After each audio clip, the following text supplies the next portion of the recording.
आपका स्वागत है। मैं विवेक बिंद्रा, मोटिवेशनल स्पीकर और बिजनेस कोच। आपने ठीक देखा थंबनेल, थोड़ी मुस्कुराहट आ गई आपके चेहरे पे। मल्टी लेवल मार्केटिंग के बारे में ये मेरा दूसरा वीडियो है। मेरे पिछला वीडियो लगभग 23 लाख लोगों ने देखा है। आपने नहीं देखा तो जरूर देखिए, उम्मीद है आप देख चुके होंगे। आज की वीडियो में मैं 3 स्ट्रैटेजीज बताऊंगा अपने आप को इवैल्यूएट करने की, प्रोडक्ट को इवैल्यूएट करना, कॉम्पिटेंस को इवैल्यूएट करना, परफॉर्मेंस को इवैल्यूएट करना। मैं tips, secret, strategies, frameworks, execution पे काम करता हूं। जड़ें मजबूत करने वाला वीडियो है ये 3 स्टेप का। इसके बाद एक वीडियो और देने का भी मन है मेरा। शायद ही ऐसी कोई बड़ी मल्टी लेवल मार्केटिंग की कंपनी बची हो जिसके ओनर, प्रमोटर, चेयरमैन या डायरेक्टर ने मुझसे पर्सनल आके कोचिंग ना ली हो या मेरा लीडरशिप फनल ना अटेंड किया हो। सीनियर लीडर्स ये जानते हैं कि बिजनेस हो हल्ला शोर शराबे से नहीं बढ़ता। बिजनेस बढ़ने के लिए आपको फ्रेमवर्क, वो समझ, वो स्ट्रैटेजीज बनानी बहुत जरूरी है ताकि आप उन फ्रेमवर्क को एग्जीक्यूट कराएं और फ्रेमवर्क बिजनेस चलाएं। आप बैठे आराम से। फ्रेमवर्क कैसे चलाते हैं ये 3 बातें सुनिएगा ध्यान से, जिसमें मैं आपको स्टेप बाय स्टेप बताना चाहता हूं। पहले लेंगे प्रोडक्ट इवैल्यूएशन। सुनने में थोड़ा सा टेक्निकल लगता है, अंग्रेजी जैसा लगता है, घबराइए मत, सरल भाषा में बताऊंगा। सबसे पहले जिस भी कंपनी में आप काम कर रहे हैं, कहीं नौटंकी कंपनी में तो काम नहीं कर रहे, आजकल आ गई है कहीं पैसा घुमाने वाली, मनी रोटेशन, जिसका प्रोडक्ट कोई बेस ही नहीं है, ये भाग जाएंगे। मैं आज इनका नाम नहीं लेना चाहता, नीचे आप कमेंट बॉक्स में समझ जाएंगे मैं किसकी बात कर रहा हूं। ये बहुत नोट छाप रहे हैं आजकल, बहुत कम कमा रहे हैं, बहुत तेज आगे। मैंने जाना बंद कर दिया इनके यहां। ऐसी कई कंपनी थी जिनके पास मैंने जाना बंद कर दिया। मैं ना उनसे मिलता हूं ना उनका कोई सेमिनार करने जाता हूं। ये बताते हैं हमने सैकड़ों करोड़ रुपए का टर्नओवर कर लिया पिछले कुछ महीनों के अंदर, देखो हम कहां से कहां पहुंच गए, देखो हमने कितने। अरे तुम पैसा घुमा रहे हो, मेरे को मालूम है। प्रोडक्ट जब तक दमदार नहीं है, वो प्रोडक्ट इवैल्यूएशन का पहला स्टेप अपने प्रोडक्ट की नीड और अर्जेंसी पहचानने की कोशिश करो मार्केट में। जो प्रोडक्ट आप बेच रहे हैं उसकी जरूरत कितनी है। कई बार हम लोग कैसा माल लेके आते हैं, वो लेके आते हैं जिसमें मार्जिन ज्यादा है, वो नहीं लेके आते जिसकी नीड ज्यादा है। जैसे कई एमएलएम कंपनी सॉफ्टवेयर बेचने में लगी है। अरे भाई आप सॉफ्टवेयर बेच रहे हो, उसकी नीड तो है, मानता हूं, लेकिन मार्केट साइज बड़ा छोटा है, जितने लोगों को चाहिए ही नहीं सॉफ्टवेयर। ऐसा तो नहीं कि हर आदमी को देश भर में सॉफ्टवेयर की जरूरत पड़ रही है, हर इंडिविजुअल को तो नहीं चाहिए ना, कुछ कंपनीज को चाहिए सॉफ्टवेयर। तो मार्केट साइज छोटा है उसका। और कुछ बिजनेस ऐसे हैं जिसका मार्केट साइज बड़ा है लेकिन प्रोडक्ट की जरूरत ही नहीं है जी। वो ऐसा प्रोडक्ट ले आए जिसकी जरूरत ही नहीं है। इसका सेकंड पॉइंट समझिए, identify the uniqueness of the envision product. ये बड़ा इंपॉर्टेंट है सेकंड पॉइंट। जो माल आप बेच रहे हैं वो कितना यूनिक है। आप ऐसा तो नहीं कि कुछ वही बेच रहे हो, सारे के सारे बेच रहे हो।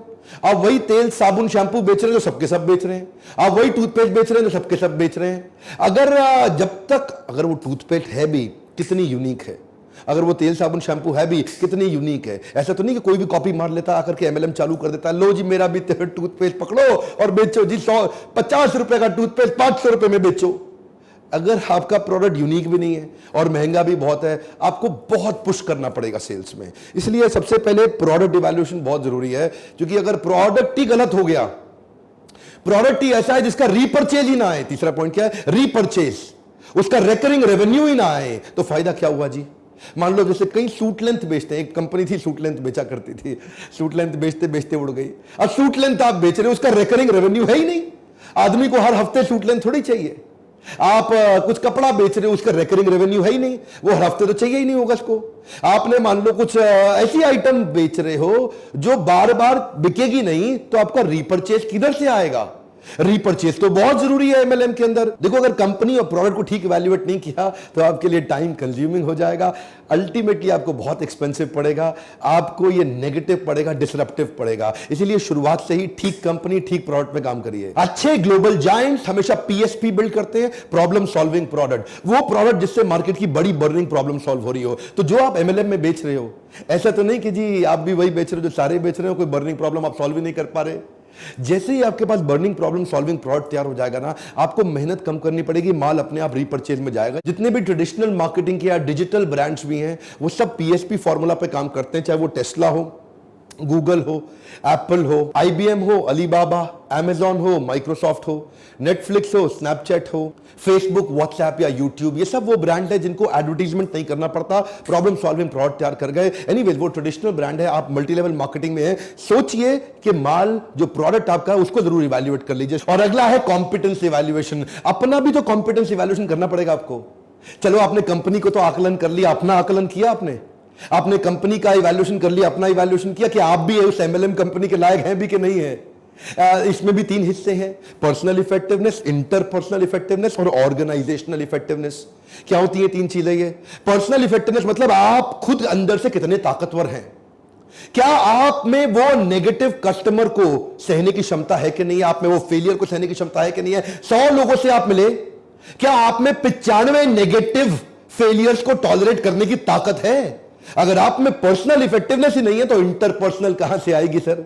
पहले तो पर्सनल होगा फिर तो आएगा ना इंटरपर्सनल।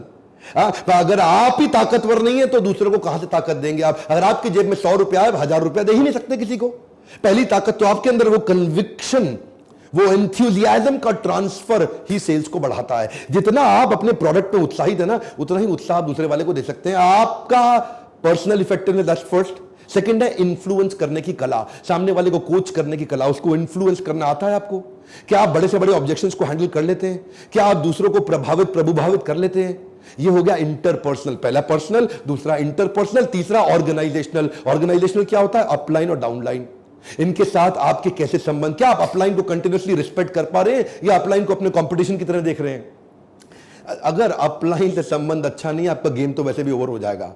लंबा वो आदमी टिकता ही नहीं जो अपने सीनियर की रिस्पेक्ट ही ना कर सके। और डाउनलाइन को आप कितना इन्फ्लुएंस कर पा रहे हैं, इसको बोलते हैं ऑर्गेनाइजेशनल। ऊपर नीचे दाएं बाएं, जब पूरी ऑर्गेनाइजेशन को आप रन करने लायक हो जाते हैं, सबसे बड़े डायमंड बनते हैं आप। पावरफुल डायमंड बनने के लिए भगवद गीता में कृष्ण ने भी एक श्लोक बोला है, 3 अध्याय का 21वां श्लोक। अगर आप शक्तिशाली डायमंड बनना चाहते हैं, श्लोक को समझिए। क्या कहते हैं कृष्ण? यद यदाचरति श्रेष्ठ तत्तदेव तरुजना स यत् प्रमाणम कुरुते लोकस्तदनुवर्तते।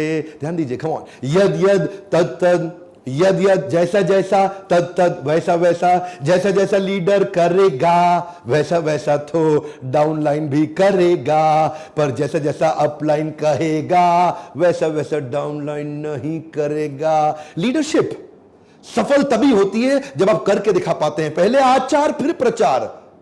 जैसा जैसा लीडर करेगा डाउनलाइन अपने आप करेगा, पर अगर लीडर खाली कहेगा डाउनलाइन कुछ नहीं करेगा। So what is needed is आपका, अब पहले हमने क्या किया? प्रोडक्ट का इवैल्यूएशन।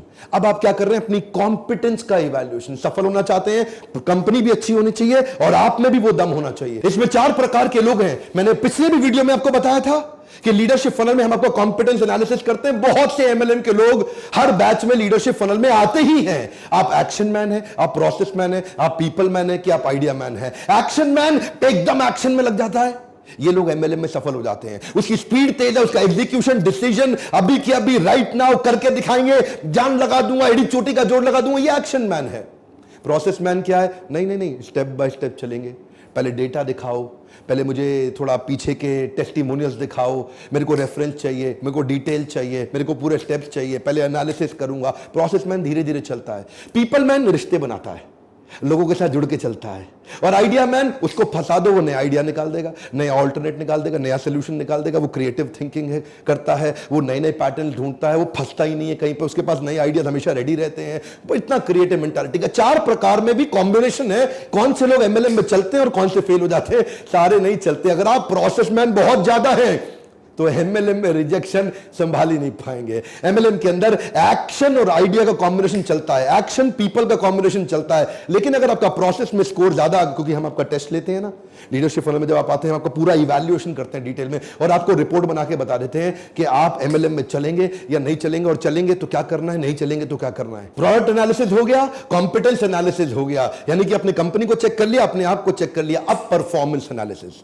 भैया आप घुस तो गए कंपनी में, एमएलएम में ज्वाइन तो कर गए, अब 5 स्टेप में देखिए कि आपकी परफॉर्मेंस ठीक आ रही है कि नहीं आ रही है। क्या आपके स्कोर बोर्ड बना पा रहे हैं आप? क्या आप अपने एफर्ट स्कोर और अपने रिजल्ट स्कोर, ध्यान दीजिएगा, मैं इसको बोल रहा हूं, ऐसा ऐसा हाथ कर रहा हूं, ये एफर्ट स्कोर, मेहनत का स्कोर, और ऐसा ऐसा कर रहा हूं मतलब नोट कितना आ रहा, आपका महीने का इनकम कितना आ रहा, रिजल्ट स्कोर। ये वाला स्कोर अलग है, ये वाला स्कोर अलग है। जब ये वाला स्कोर एफर्ट वाला कंट्रोल में आएगा, तभी ये वाला जो मंथली चेक आता है, आपको वीकली पे आउट मिलता है, वो कंट्रोल में आएगा। तो एफर्ट स्कोर को कंट्रोल में करने के लिए पहले आपको 5 स्ट्रैटेजी की वर्कशीट बनानी होगी। बड़ी सिंपल है। मेरी ये मत समझिए कुछ स्ट्रैटेजी वर्कशीट, अरे पता नहीं क्या होता है। अरे मेरा काम ये है कि मैं साधारण भाषा में आपको एम्पावर कर दूं। पहला चीज, number of calls made daily लिखो। आप अपना एक बेंचमार्क बना लो, मुझे कितनी कॉल्स करनी थी, अपॉन कितनी कॉल्स किया। Number 2, number of meetings done, इसको भी डेली इवैल्यूएट करना है। नंबर 3, रीपर्चेज कितना हुआ, इसको भी डेली इवैल्यूएट करना है। नंबर 4, नंबर ऑफ ज्वाइनिंग कितना कराया आपने, ये वीकली इवैल्यूएट कर लीजिए, कितने लोग ज्वाइन किए। Programmes and meetings organised as an upline, ये मंथली इवैल्यूएट करिए। पहले 3 डेली इवैल्यूएट करने हैं, चौथे वाले को वीकली इवैल्यूएट करना है, 5वें वाले को मंथली इवैल्यूएट करना है। अगर इनके स्कोरबोर्ड बना लीजिए, जहां भी आप हैं साधारण घर के अंदर एक स्कोरबोर्ड बना लीजिए, उसके सामने अपने डेली के स्कोर लिख लीजिए, Monday, Tuesday, Wednesday, Thursday, Friday, Saturday, Sunday.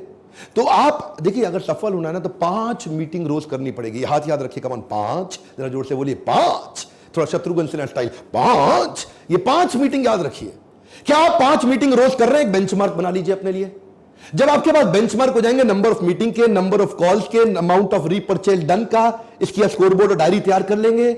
उसके बाद वीकली ज्वाइनिंग का, और 5वां हर महीने कितने इवेंट्स ऑर्गेनाइज करा पा रहे हैं अपनी पूरी डाउनलाइन के लिए, एक ऑर्गेनाइजेशनल इफेक्टिवनेस के लिए कितनी मीटिंग्स आप, कितने इवेंट्स आप ऑर्गेनाइज करा पा रहे हैं, जिसमें बहुत सारे लोग इकट्ठे आते हैं और किसी स्पीकर को बुलाते हैं, प्रोडक्ट की ट्रेनिंग देते हैं, मोटिवेशनल ट्रेनिंग, दोनों ट्रेनिंग देते हैं, टेक्निकल ट्रेनिंग भी देते हैं, बिहेवियरल ट्रेनिंग भी देते हैं, सॉफ्ट स्किल ट्रेनिंग भी देते हैं, और स्किल और विल दोनों कवर कर देते हैं। तो ये जब 5 चीजें आपकी कंट्रोल में हो गई तो अपने आप रिजल्ट स्कोर तो आएगा ना, effort score, result score. One more time, come on मेरे साथ, एफर्ट स्कोर, रिजल्ट स्कोर। ये 2 स्कोर शीट्स बन जाएंगी आपकी। यही तो सिखाते हैं लीडरशिप फनल 6 महीने के अंदर। और क्या सिखाते हैं? बिजनेस करने के लिए खाली पागल की तरह भागना नहीं है, दीवार को धक्का नहीं लगाते, दरवाजे को धक्का लगाते हैं। वही सिखाता हूं आपको कि मछली को पेड़ पे नहीं चढ़ाना, पानी में कैसे चलेगी। आपकी कॉम्पिटेंस, आपकी ताकत को एंगेज करेंगे। आपकी ताकत है इस तरफ और आप भाग रहे हैं इस तरफ, अरे मेहनत ज्यादा लगाओगे रिजल्ट आएगा नहीं। आजकल मेरे हर बैच में, हर इवेंट में एमएलएम के लीडर्स तो जरूर ज्वाइन करते हैं, कम से कम सीनियर लीडर्स 100% ज्वाइन करते हैं। 2 प्रकार के मैं इवेंट करता हूं, बाउंस बैक जो 4 घंटे का हाई पावर मोटिवेशनल सेमिनार, जिसमें टिप, ट्रिक्स, स्ट्रैटेजी, सारे वो तरीके देता हूं, गेम चेंजिंग आइडियाज, जिससे आप बिजनेस को बड़ा करते हैं। ये अलग अलग शहरों में करने आता हूं 4 घंटे के लिए, वो अलग बोर्ड लाइन नंबर है, वो लीडरशिप फनल का है। वो 6 महीने का एक हैंड होल्डिंग का प्रोसेस है, जहां 25 फ्रेमवर्क, 25 असाइनमेंट 6 महीने तक आपको, 25 हफ्तों तक हम देते रहते हैं। 3 दिन आप पहले मुझसे आके मिलते हैं, 6 महीने के बाद 2 दिन आपके आके फिर से मिलते हैं। दोनों बोर्ड लाइन नंबर पर फोन करिए, देखिए कौन सा प्रोग्राम आपको सूट करता है, किसमें आप पहले आ सकते हैं। ये थी पावरफुल 3 एमएलएम के अंदर सबसे बड़ा डायमंड बनने की फाउंडेशनल स्ट्रैटेजीज। अगर आप आगे चाहते हैं कि 3 और सक्सेस स्ट्रैटेजीज दूं, जो कि मेरा मन था एक वीडियो बनाने के लिए, तो नीचे कमेंट बॉक्स में लिखिएगा। अगर आप चाहेंगे ना एमएलएम पे एक वीडियो और दूंगा। हां, कंपनी कौन सी बढ़िया है, कौन सी बढ़िया नहीं है, ये मैं नहीं बताऊंगा, ये मैं चाहता हूं आप खुद ही बताइए ना नीचे। आप बताइए आपकी कंपनी में क्या अच्छी बातें हैं और क्या खराब बातें हैं। जिस कंपनी पे ज्यादा लाइक आ जाएंगे, जो लोग पे ज्यादा कमेंट पे कमेंट कर देंगे, पता चल जाएगा कि ये कितनी पॉपुलर कंपनी है और शायद इसमें अच्छा रिजल्ट भी आ रहा हो। आप खुद नीचे अपनी कंपनी की डिटेल दीजिए और लोगों को जज करने दीजिए कौन सी बढ़िया। मैं किसी का नाम नहीं लूंगा। और अगर आपने सब्सक्राइब करके बेल आइकन हिट नहीं किया, वीडियो मिस कर दोगे। अगर वीडियो थोड़ा भी अच्छा लगता हो, लाइक करके उत्साह जरूर बढ़ाइए। अपनी हाई परफॉर्मेंस टीम को बिल्ड करने के लिए, अपनी डाउनलाइन को शक्तिशाली बनाने के लिए ऐसे वीडियोस जरूर शेयर करिए। लर्निंग का कल्चर डालिए। सैलरी फिक्स, तनख्वाह तो होती नहीं है। अगर लर्निंग कंटिन्यूअसली नहीं करेंगे तो मोटिवेशन बनेगा नहीं। और मेरे साथ जुड़े रहने के लिए, हर बार आके हमारे वीडियोस को देखने के लिए दिल से आप सबका धन्यवाद।